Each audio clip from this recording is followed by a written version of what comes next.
Everybody ready in here? Can they hear me out there now? Can they hear?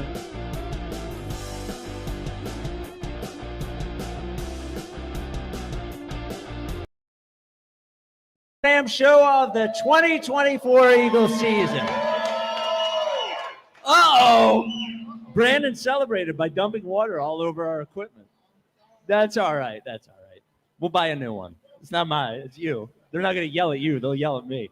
Brandon Graham Show sponsored by Miller Lite. It's Miller time. Eagles fans, celebrate responsibly. We're at Chickie's and Pete's in South Philly, where we'll be. Brandon Graham joins me, and also Brandon's mic does not work. There we go.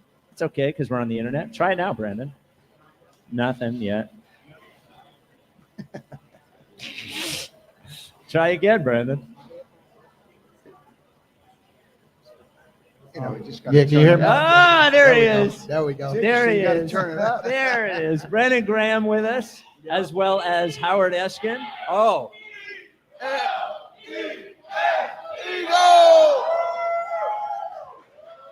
So welcome home. Congratulations. Man, it was definitely a great trip. Definitely getting the win. That's the number one thing. And man, it was good views. Just being in another country, man. It was learning, some of the stuff that they go through out there, and it was a really good experience for all of us. Now, we had heard beforehand that you guys were pretty much told to, stay in the hotel, go to practice, blah, blah, blah. Was it mostly like that? Did you get a chance to see any of Brazil? What was the crowd like? What was that part of the experience like? Well, on the way to and from practice, you get to see they took different routes, so we can see a little bit of Brazil, and that was the only sightseeing we did, and pretty much we was in the hotel. They brought everything to us. We had games and all kind of stuff in the hotel. People that wanted to see us, they met up at the hotel.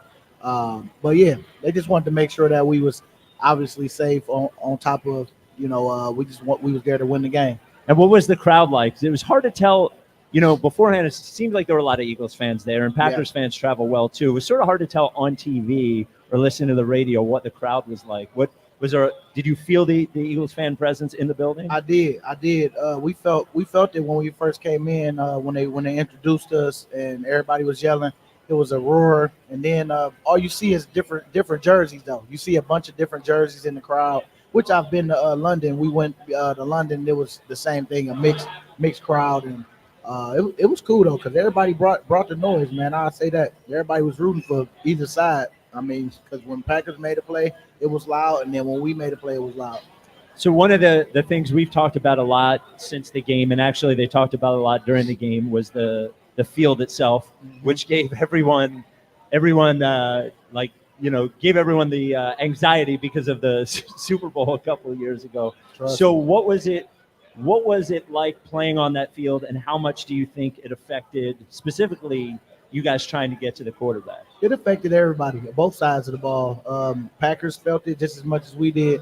We got lucky with some stuff just as much as they did at times, and we just ended up, putting together a drive at the end to ice the game on our part. But I know that we just, man, I wish everybody could copy our field because our field is so tight and compact, and they do a good job with our grass field. It was slippery. We don't want to make no excuses. That was one thing we learned from the Super Bowl. Look, let's not talk about it. Let's just go out here. Let's do what we're supposed to do. Wear the cleats that is supposed to help us in situations like this, and everybody did. And we went out there and we made the best of it. If one thing I learned from the Super Bowl is not don't have that stuff lingering on the sideline when people keep talking about it, because eventually, we all dealing with it. So it's the better team on that day, and I'm happy that we end up getting that win. At the grounds crew that took care of that field was the Eagles guy, and I was told that they brought in and they worked with Green Bay. Green Bay and the Eagles have the same kind of field, grass field, and I was told they brought that grass in and laid it on that field. Now, maybe when it gets to Brazil, it's a little bit different, but the moisture comes from the humidity. Well, I think too, it's warm during the day and it's cool at night. Right, it's like dew on the grass. Correct. Right. And the sun, when they play soccer over there, the sun, like it does here, when the sun comes out, it burns the moisture off the grass. But the game started at 9:30 their time. over there, so there's no sun, and it was cool. It was like 60 degrees at game time, so Yeah, that it was was part nice. of the problem. But Yeah. you're right, Brandon. Players can't whine about it's the fans and the people want to talk about it. You can't whine about that. But there's another thing that I'm wondering if the players had a problem with. Normally, when they're at a hotel, they get Uber Eats because they're not happy with all the food that the Eagles give, and they Oh, give them yeah. a ton of food. Oh yeah. I mean, I've never eaten that food. I've gotten a cup of coffee there, but it's like, what do they do for Uber Eats? Because you can't have any of those people come in. Hey, you know that was brought up. You know Oh, that was yeah. brought up. They were trying to figure out.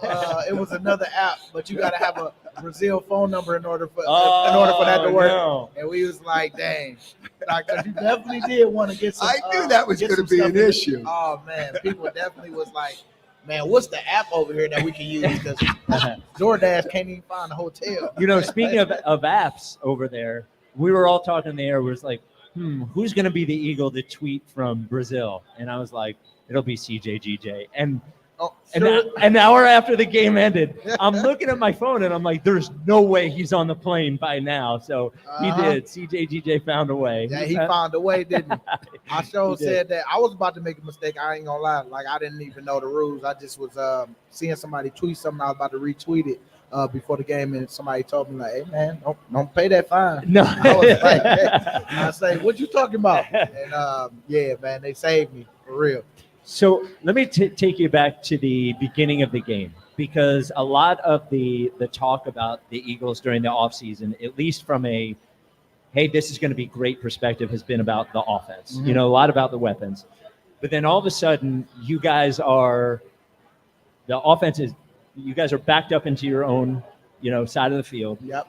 And if the defense doesn't come up big, those two possessions, and keep that to 6-0, it could be a very different game. It would have been definitely a better, a different game for sure. So what is the mindset, and then from an execution standpoint, what did you guys do right in that part of the game for you guys to stand up the Packers the way that you did? Well, penalties helped us in some of those plays.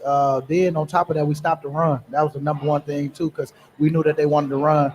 And they ran a couple plays, and we went out there and we shut them down. And then when they threw the ball, it was, I think it was one where it was a holding, I want to say. And then they did run the ball, but then it was a holding, and then they brought it back. Penalties helped us in those drives too. But I think everybody, for the most part, just was scratching and clawing and not worried about the situation or where we was. It was just more about, let's get a stop or hold them to 3. And we end up doing that both times. You know what? You probably don't have to worry about paying for the equipment when you spill the water on there, because you got overtime pay for this game, right? Oh, yeah. Oh, yeah. Oh, you play. Oh, Did you March- play this? Did you take this many snaps in, let's say, 3 games last year? Man, that's why I say in 3 games for sure. The reps I had this one game definitely. Yeah. You probably took more than you took in maybe 3 games last year, right? Hey, I'm ready, man. I'm all out this year. I'm feeling good. Like I'm lighter. I'm feeling fast, and like I say, whenever they need me, because Vic definitely was like, "Hey, you're gonna play a lot. You're gonna earn that money this year." Nick gave you a shout out today on the news conference too. Oh, he did. Yeah, Oh, I ain't even know. shocking. He said you played well. You did good things with your hands, and it just. Oh, okay. You did. Nah, it's cool, man. It's cool to, I just really want to show the guys, man, pass that torch, like I said. I just want to be able to still help them get to where we're trying to go, and that's the Super Bowl and trying to win it all. And so it starts with us and with the leaders on the team. And so I'm glad I'm able to still be able to go out there and give them something.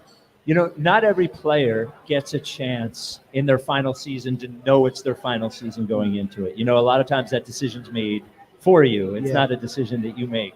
So is there a time before the game or after the game where you just sort of reflect on, hey, every one of these is one of the last ones you're ever going to get a chance to do? So do you play a game thinking about, this is my last season, or do you go into a game thinking about that at any point? Well, what I do is I've been recording everything. Like when I was in Brazil, just randomly recording just the room of the people that's here, so that when you look back, you be like, oh man, I forgot, or this guy was on the team or whatever. People that you haven't probably spoke to after that when I'm done. So I'm just trying to make sure I'm documenting things because year of the Super Bowl, I still go back to that. Be like, dang boy, I remember that, remember this, and it's just refreshing, man. Because some moments you can't get back. I mean, you can't get no moments back for real. You just got to make sure that you at least try to capture it with a phone or get a video, and that's what I try to do in moments of where I feel like something gonna happen. You know what I'm saying?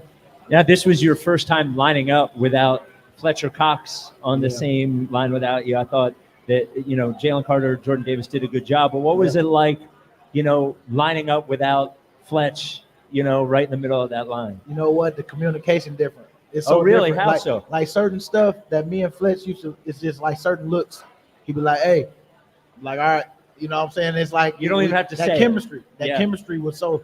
It's like you ain't had to say nothing. Now it's kind of like, "Hey, we got to talk before the play. Hey, man, what you thinking? Okay, all right, what you like?" And some people now we building that, And once I know what you like, then we can kind of do that. But that's what Fletch. Man, I was just talking to him today, just like, hey man, I sent him some pictures of us sitting down together, at practice. I'm like, you on your way back? Because I know he loving what it, this what he saw going into training camp. I mean, we got them boys, JD and JC, ready to fill that void, of where Fletch was, and I know they just trying to make themselves proud on top of the people before them, and I'm just been trying to get them to that level of where Fletch was, or even better. It did seem like, specifically early in the game and then later in the game, that Jalen and Jordan were really disruptive, especially against, even on passing downs too, but especially in those two series that we were talking about where you guys were end up holding them. They seemed like they were ready. Oh yeah, they Yeah. was ready. I mean, and then when it happened, when we in a backed up situation where we was on the goal line, pretty much, them boys they was in the middle tearing stuff up, and I know for us, man, that was refreshing for me because it's like, man, okay, I'm seeing it from the sideline first because Sweaty and them out there first, so I got to see it, firsthand, and then the first play on defense, it disrupted TFL in the backfield. You know Yep. what I'm saying? And so I'm hyped, man. I am so excited for those guys because I know, like I say, we ain't talking. The field was it's not good when the field is slippery for a defensive lineman, especially Yep. for traction trying to get around, and even for offensive linemen. On top of that, but I know when we play this week, I'm excited to see like what we are on our field, our home turf, and how we're gonna protect this house this year, and see, just you gonna really get a good grasp of who we are this week. Well, I think just one more thing on the defensive Yeah. line there. So, But you could see from a speed perspective, you could see the first time that Saquon touched the ball, right? He winds up on his face. So Yeah. so that must affect you guys on the edge differently than it affects Jordan and JC in the middle. Oh right? yeah, it do because it's different. It's just different on the edge. You gotta run, get off the ball, then you gotta get around that corner. And man, when you get around the corner, sometimes you might get it with your hands, but your feet might not follow with it because it's slipping. You slip and slide out there. But man, like I told you, we didn't make no excuses. I'm glad we got the win. It was just I'm just excited to play at our house, and it's gonna be good. It's gonna be so crazy on Monday night playing in front of our fans. So I can't wait. I know fans are concerned about the pressure from the defensive line this year, but the way Vic Fangio does things, I'm trying to say this in the right way. Is he making up for what might not right now be there by bringing guys from all over the place? Well, I mean, this what he did anyway. When you watch some of the film of Miami, I mean, even though they had good rushers, it was even better because of different blitz styles, different disguises that opened up. It's about matchups, as you know, and if we can get five people, on one-on-ones, I mean, he put us in a good position. But I think, Vic got a the master plan, man, and I know that Huff and Sweaty and all of us, we can do it. We can definitely go out there and get some sacks this year and help this team in a big way. But at the end of the day, we can't listen to people like what they talking about. Oh, they ain't got this, they ain't got that. It's the people I love who we got in this room, and I know we can do it together. I know people were worried about Nolan, Nolan. Did he play? Yeah, He had a lot of snaps. Nolan played good. Yeah. Nolan played good. I mean, when you really watch the game, I mean, that ball was out. That boy was throwing that ball. He was getting it out.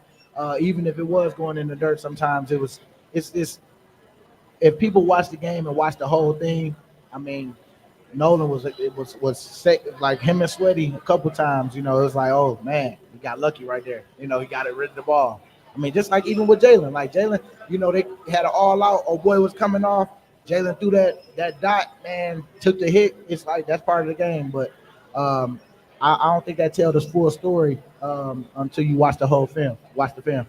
What has been the biggest difference with Vic Fangio? Obviously, well respected. Doesn't seem like he takes very much nonsense. So how has it been different? What's been the biggest difference playing for him? Well, it's cool because we always meet as a defense, and we talk about the bad stuff, and he call you out, and it's a good call out though. It's not like he yelling and doing this. He like, I gotta have you here. Like, you know, you know, you can play this a little better. I mean, he really about his details, and so I know for him, he got a way of doing things. I mean, I know a lot of older people that got their own way of doing stuff. I know a few too. Yeah, you know, so but it's cool to see that we breaking them in on stuff that's, you know, that we could give and take with some stuff. Now that we done built that relationship together, and I think Vic just does a great job of knowing the scheme and knowing what he likes and good at telling you, you know, what he expect, you know, out of you. One thing we've noticed is that he does not seem to hold back in press conferences. Oh yeah, like if he thinks something about a player, good or bad, he will say it. Yeah. How do you deal with that? How do players deal with that? Knowing that if you don't play well, you don't do something well, there's a chance he might say something about it publicly. Well, how I think about it, you got to think about your kids. You can't parent them. You know, you got to parent them different ways. And as a coordinator, you are responsible to put people in position. And talking about certain guys, I mean, some guys they don't go well. So you got to kind of tread lightly on that part. Like, you know what I'm saying? Because I could take it. If he says something about me, is, you know, okay, coach, all right, I'm gonna get myself right. But you got to know who he talking about. I mean, and I hope that his filter is thinking about, you know, who the person he's talking about and can he handle it? Because I mean, you don't want to ruin your team by, you know, putting stuff in the media and putting stuff out there on where you got to answer to it because Vic said it. You know what I'm saying? Yeah, so for sure. I think that we got to protect each other. But I know that's what I like about Vic. He's straight up, and sometimes you got to kind of reel it in based off who you're talking about. You know what I'm saying? Yes, sir. I know you guys were in today. Did you talk to the coaches? Did they have any kind of meeting with you to go over? No. Today Okay. we just lifted. So they'll go over the things that you got to do better later in the week. Yeah, Okay. we bump a day back because we got Monday night this Monday night week, game. and so we get an extra day. So Right. today was just like No problem. lifting. All right, we're going to take a little break. We'll be back with the Brandon Graham Show here at Chickies and Pete's in South Philly, sponsored by Miller Lite. It's Miller time, Eagles fans. Celebrate responsibly. Miller time.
Show.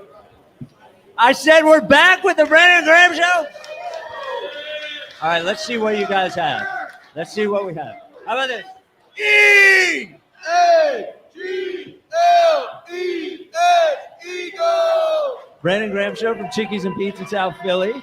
Sponsored by Miller Lite. It's Miller time, Eagles fans. Celebrate responsibly. These shows are a lot more fun after a win, yeah? Oh, man. Boy, tell me about it. I can't bust his chops as much. Yeah. I know you can't. Yeah. We'll probably sick of getting his chops busted by the end of last year, actually. It's probably not a lot. Yeah. That was tough right there, man. I can Especially how imagine. we started. Yes. You know what I'm saying? Yep. So actually, just to jump off of that, how important was a first game win for you guys, especially considering how last season ended? I mean, it was real good, man, especially against a good team. Like the Packers, man, they got a really good team. They was tough.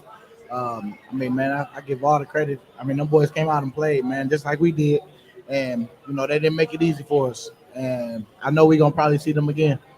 Yeah, they are a real good team. I was actually, and thankfully, Jordan Love only out, it looks like, for about a month. It's an MCL sprain or Yeah, a lot of guys were getting hate mail, hate text on social media. Yeah, social media the worst thing. Well, you know that you start blocking people early. Oh yeah, you were a leader in blocking. Gotta do it, man. Yeah, gotta do it because I wasn't ready for it. I wasn't mature enough yet. I was ready to fight. I don't think that was a dirty play. Why do they say that Carter was a dirty I don't know, man. I mean, it was in the midst of trying to get him down. Yeah, he trying to. It's not like he rolled on his ankle after he tackled him. He tried to extend that play. You know what I'm saying? And that's what happened. And so I think that I mean, that's part of it. Everybody gonna attack you if you don't get that ball out your head. It's idiots. Well, you know what I think happens too is that because people have the ability to do slow-mo things and to take screenshots, you can take one still of that play in a second and it looks worse. Like it makes Jalen look worse than it actually is. But when you watch it in regular speed, he was just trying to tackle the guy. The guy had the ball, he was trying to tackle him. Yeah, so. And he was twisting and turning to get out of there. And I mean, we trying to get you down because we're trying to win the game. Yep. So we talked about the good play in the beginning of the game. Obviously, a big stop at the end. There were some, I would say, big plays from the Packers in the middle of the game. Was there something specifically that you guys felt like you weren't doing well, or what to correct in those plays where Green Bay ended up with bigger plays? Well, I think Green Bay was making some good plays. I'll give it to them on some of them runs, especially the reverse touchdown. I mean, they just made a good play on that one. And then the one deep ball, the Jaden Reed, I mean, Huff slipped, but he was able to step up into the hole Huff was at and, you know, throw the bomb. And like I say, man, they made plays when they were supposed to.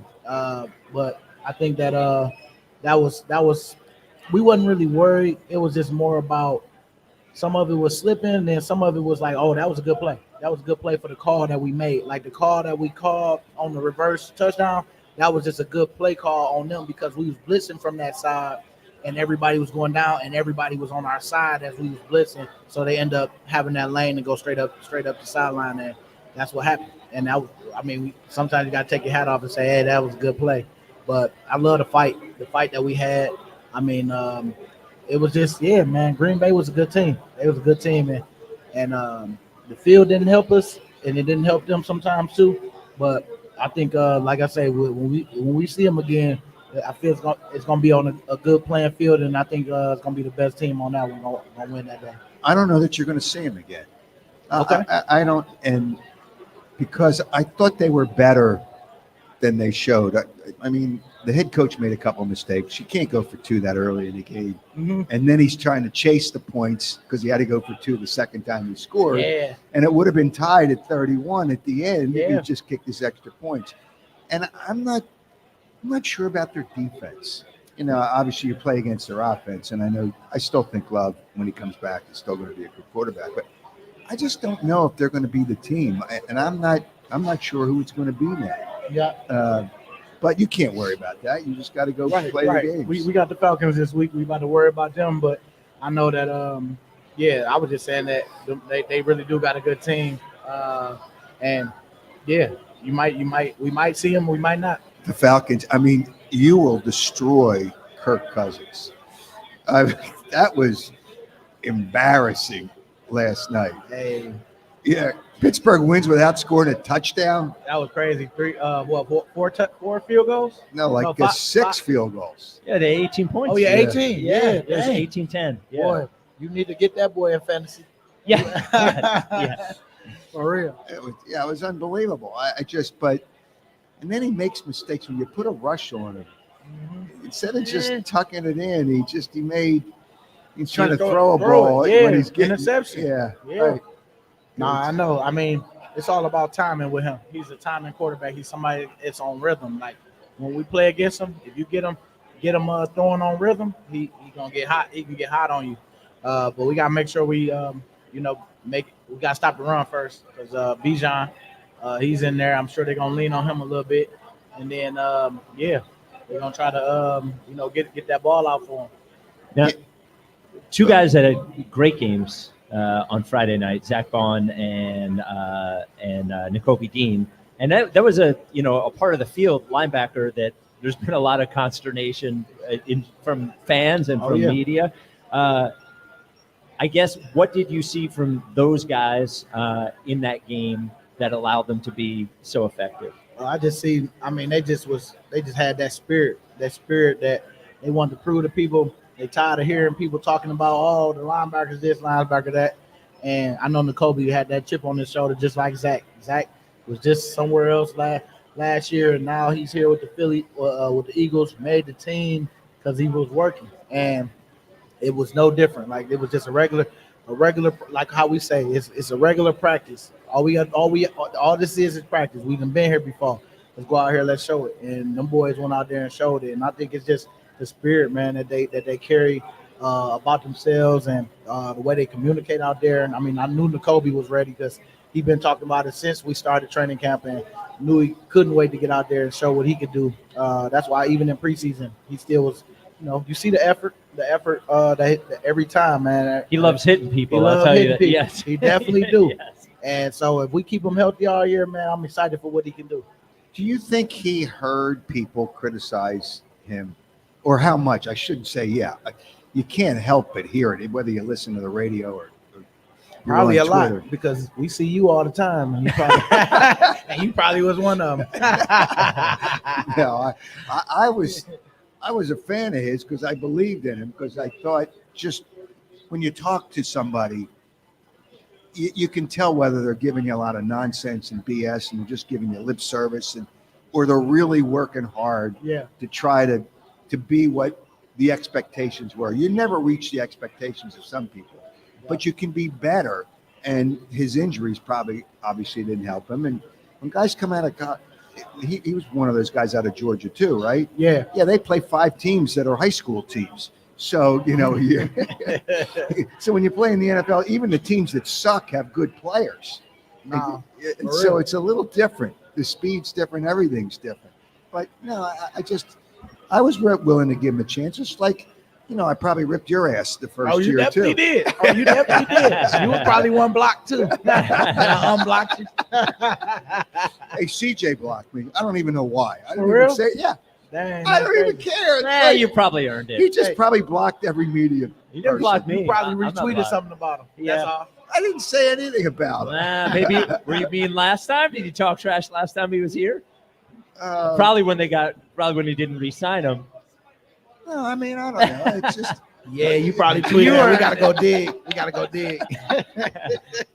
I don't care. I'm sure you're not innocent in that. I'm sure. I'm sure he had a reason. I'm sure he called him a dope. Or Yeah. Whatever.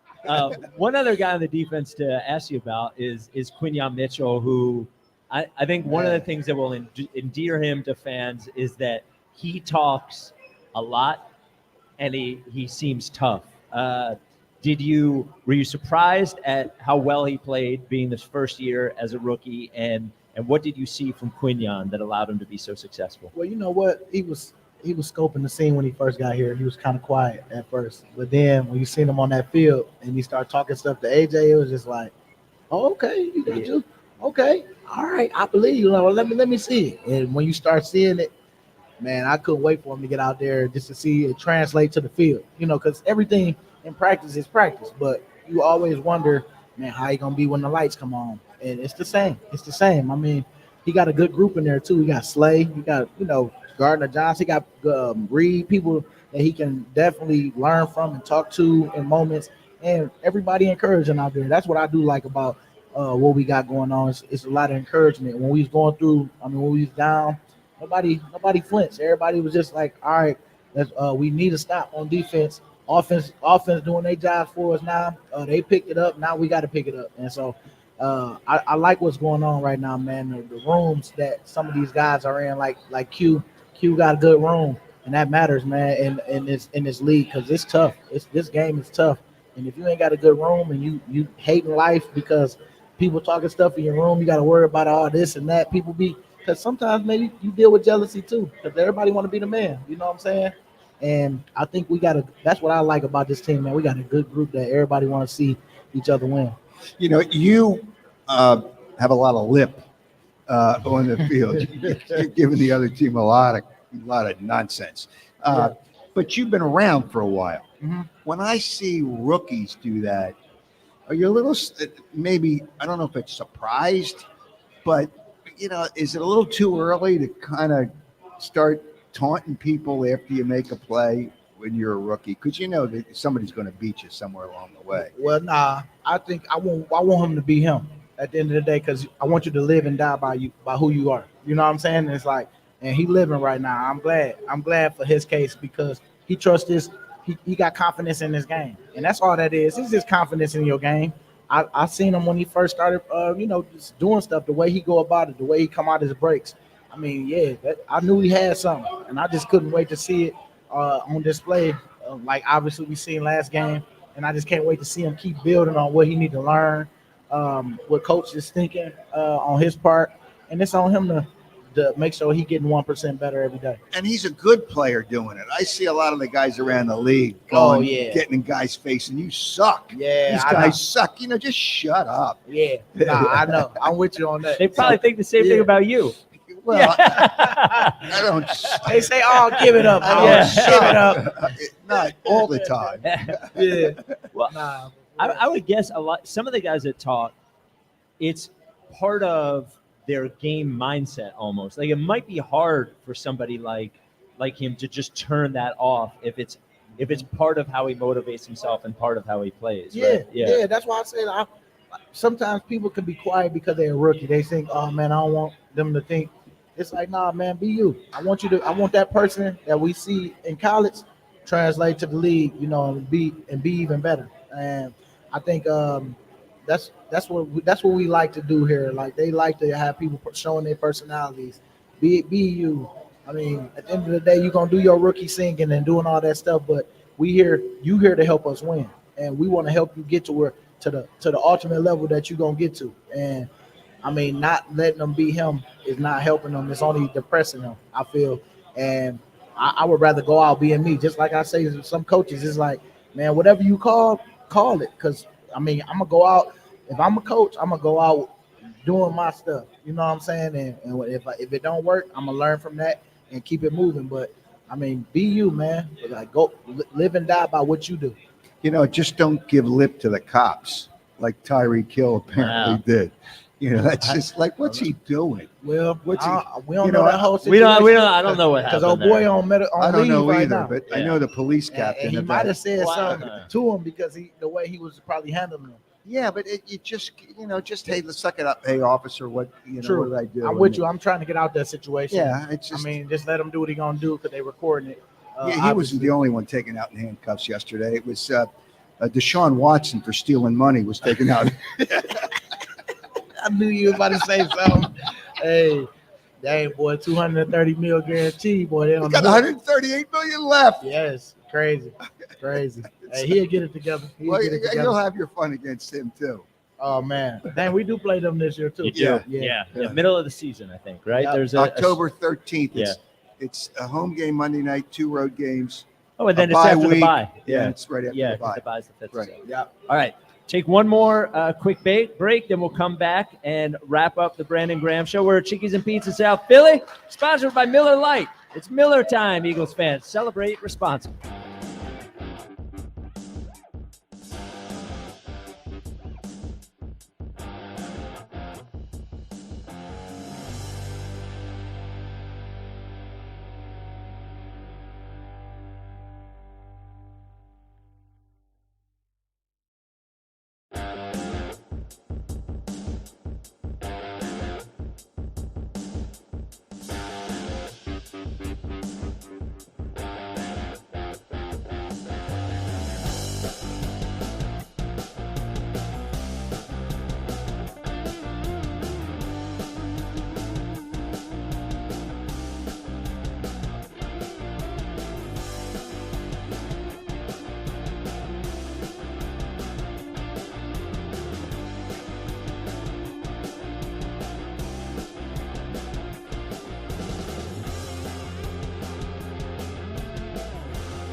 Brandon Graham Show here at Chickies and Pete's in South Philly. You're a good one. That guy right there. There we go. Chickies and Pizza South Philly will be here all season long. Of course, sponsored by Miller Lite. It's Miller time, Eagles fans. Celebrate responsibly. BG, we were talking about the travel earlier, being in Brazil. Yeah. Now, that's a 10-hour flight, 10-hour flight. Are you a movies on the plane guy? Are you a sleep on the plane guy? Are you a podcast on the plane guy? What are you? How do you pass the time? I like to sleep, especially the first half of it. Then after that, I had downloaded some shows, and I picked one and I just went with it, and until I hit the ground. But I did that trip was 10 hours, so I did sleep half of it the first time. I mean the first flight, and I ended up watching some and then trying to sleep a little bit towards the end. But then I was just kind of like, talking with the guys because the internet wasn't working. On the first one. See, the second one, we've gotten so spoiled because that happened to me on a plane about a month ago. We've gotten so spoiled. We're used to having the internet on an airplane, which is crazy. Yeah. But then the minute that it's not there, I just keep trying to get my phone to work over and over and over again. You don't know what to do. It was like that for it. about an hour. Yeah. I was like, man, this still ain't working. But yeah, I had my downloaded shows, so I was watching those. But it was more like, dang, I wanted to have my be able to, text wifey, see what she doing, stuff like that. So let me present to you this situation about being on a plane. Now you're obviously in one of those pods, right? Where whatever. But I'm on a normal person flight, so there's somebody sitting right next to me. Yep. So I'll download a couple of movies that I haven't seen before. But what would you do? Let's say you're on a normal person flight. There's somebody right next to you. You start watching a movie. 25 minutes into the movie, there's nudity and a sex scene. But there's somebody right next to you. Yep. Do you shut the computer and turn it off? Or do you keep watching through it and power through it, even if there's nudity? Well, you gotta. It depends on, like, if it's just a sex thing, they just, there's no words and nothing. I just skip through. Skip through it. Okay. Skip through real quick. Yeah. Get to a part where they done, they covered. Because definitely people. But if you on a laptop like this, yeah, I understand. Yes. Like, skip through. But if I'm on my phone, you looking at her like that, then it's on you. Then it's on you. Yeah. That's your fault. Because I'm right here like this, and you shouldn't be looking down like me. That's fair. That's fair. At the end of the day, keep your eyes over there, or be okay with what's going on my part. For sure. So you don't want to share the movie, huh? What's that? Hey, well, he can share. Hey, that was just a normal movie, but there's I didn't know there was going to be nudity in the movie. Because that's a new show for you. Yeah, I got my headphones on. I'm being respectful, so you can't hear it. You know what I'm saying? It's just like, keep your eyes look that way. So there's a lot of talk in the offseason about Coach Sirianni's role, like sort of changing, new coordinators. And we actually talked to him last week and talked to him a lot about his sideline, his way. He said he's going to try to not yell at refs and blow up and that sort of way. So how did you – I assume you don't interact with him all that much during a game, but did you see any differences in coach – on the sideline in the first game of this year compared to how you normally know? Yeah. Because normally, they always used to put the camera on him a lot because they knew they was gonna get something. Yes. But I know he's calmed down a whole lot, and of course, he got people watching, and he just want to make sure he learned as he went, and I can respect that you own your faults, and then you learn from them, and then now you're like, look, I ain't got to do all that. I just let our play speak for us, and that's what we do. Because obviously they made a big thing about it. Every time he would be going crazy, it was cool. I love that fire, but you ain't gotta do nothing extra. We'll go out there and do that for you. There was a moment toward the end of the game where you guys were trying to run clock on offense, and it got too close, and he had to call a timeout. Yep. And they went right to Nick. Oh, they went straight to him. Right to Nick on the TV. And I could just think to myself, because, I don't have that much of a temper anymore. But when I was younger, I did. Yeah. And somebody with a temper knows when somebody with a temper is holding it in. And they went right to Nick. And I know inside of him, he wanted to lose it. Yep. That he had to waste the timeout. But because he definitely don't want that's one thing for sure. He don't want to lose. He don't want us to put ourselves in a bad position when we go over so much stuff. Right. To let you know, hey, man, this situation right here, hey, look out for this, look out for that. Like, he real big on situations, and and certain stuff is just he just don't like. He like, look, how you messed that up, and so like you said, yeah, he was holding back some. I And can see it. I can respect it though because the old him definitely in the beginning hyped to have a job and think you can kind of do whatever, and you find out you can't, and you know you got to contain yourself because they gonna make it. The media gonna make you out to be, you know, and hold your word. I mean, hold you to your word on stuff that you talk about. So I think coach just got a nice little chill about him now. I like his emotion. Yeah, I like I a do guy. too. It's just you like a guy going. John Harbaugh's a terrific coach. He goes nuts once in a while. Yep. Yeah. You Well, know, I think what he said to us when we had him on, he was like, and I don't know if he said this in the presser or not, but he said, if I'm yelling, he said, I set the I have to be accountable, and the players look at me for good, bad, or indifferent. And he said, if I'm yelling at the ref, that means that I'm putting the onus on them instead of on us, and it should be on us to control it. So the reason that I'm not going to yell at the ref is because it's not the ref's fault. It's ours as far as accountability. I thought that was Nick's what's he, late 30s, a pretty young guy. Yeah.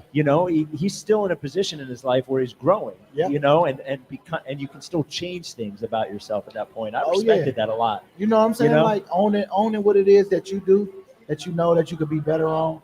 And then on top of that, you got other guys that's looking up to you on this team that aspire to be in that position one day.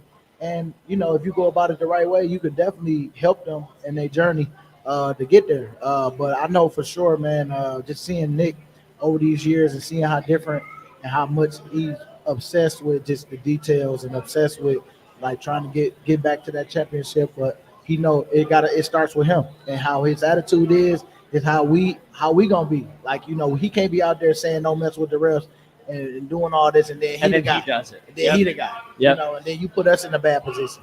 Sometimes if you can intimidate certain refs a little bit. Yeah. I'll never forget this moment with Chip Kelly, so it goes way back.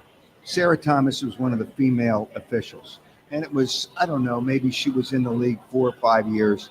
Chip Kelly went off on her because the Eagles were playing the Patriots. He said to her, "You've got to stop kissing Bill Belichick's bleeping ass." Yeah. He said that to her. Uh-huh. And not a penalty. The rest. She just didn't do a thing she didn't throw a flag against the Eagles. That was the rest of Chip's the game. one smart interaction with a human while he was here. Right. Whatever it was. But he was right because, certain people thinking he was God, and Belichick is just now he's Mr. Congenial. What a fraud he is. Oh, man. All of a sudden now he didn't even say 2 words to the media. Now he's a part of the media. Give me a break. That is funny though. That is funny how you see him more than you ever have in now that he ain't a coach. Yeah, it's great. But yeah, I'll just remember. But certain officials, if they're younger people, you might be able to intimidate them a little bit. But I just loved his emotion on the sideline. Yeah, I laugh sometimes, but it can definitely get you though. It can get you sometimes too. Yeah. I mean, like what you saying, like Chip got away with that one, but it sometimes you don't get away with it. Yeah. And then you cuss at them too. Oh yeah, they throw that flag on and get him out the game. They want to make. Hey, they grown men too. They want that respect too. You know what I'm saying? So you gotta watch yourself in them high pressure situations. They wanted to big dom him in the game. Oh yeah. Oh yeah. Hey, you see what somebody like Dom. Do you know Dom's a coach? Did you know? Well, officially now, so they can't kick him off so the they side. can't keep him. Oh yeah. Yeah. Hey, you got all them hoes. There's them rumors loopholes. now that he's going to have headphones like a Dom coach. is? Yeah. That's gonna be good. Yeah. That's gonna be good. It's going to be great. Up there just listening. Might throw something in there every now and again to throw them off. Right. Say, hey, won't y'all run this? Yeah. Say, what play is that? I don't know that he's going to do that. Well, man, Yeah. it was great to see you guys get off this season with a win. We'll debate it all week, but at this point, a win is a win. Yeah, win is a win, man. A win is a win. It ain't easy in this league, as we know. And I just know that I'm happy that we got a great start with a win, but now we know what we need to work on. Right. And that's why we get back to work. Get back to work tomorrow, figure it out, and then we go into this game, going Monday into night. this home Monday night. Nick against, Foles night. Falcons. And I'm excited. Yeah, I'm Yeah. excited for him too. Yeah, Can't yeah, wait to sir. see him. Yeah, he can give you some what you do when you retire tips too. Right, Yeah. on how it is. Yes, well, he's selling hats, is what it seems. Yeah, He's selling a lot of merch. You got a Philly hat? I got a dad. Oh, yeah. No days off right No, there. yeah. Yeah, that's his hat, and he sent them to us. All right, man. Well, thank you, and look forward to doing this every week. No, I appreciate you. All right, Brandon Graham Show, Chickies and Pete's every week, brought to you by Miller Lite. We'll see you next week. EAGLES Eagles. E-A-G-L-E-S Eagles. There we go.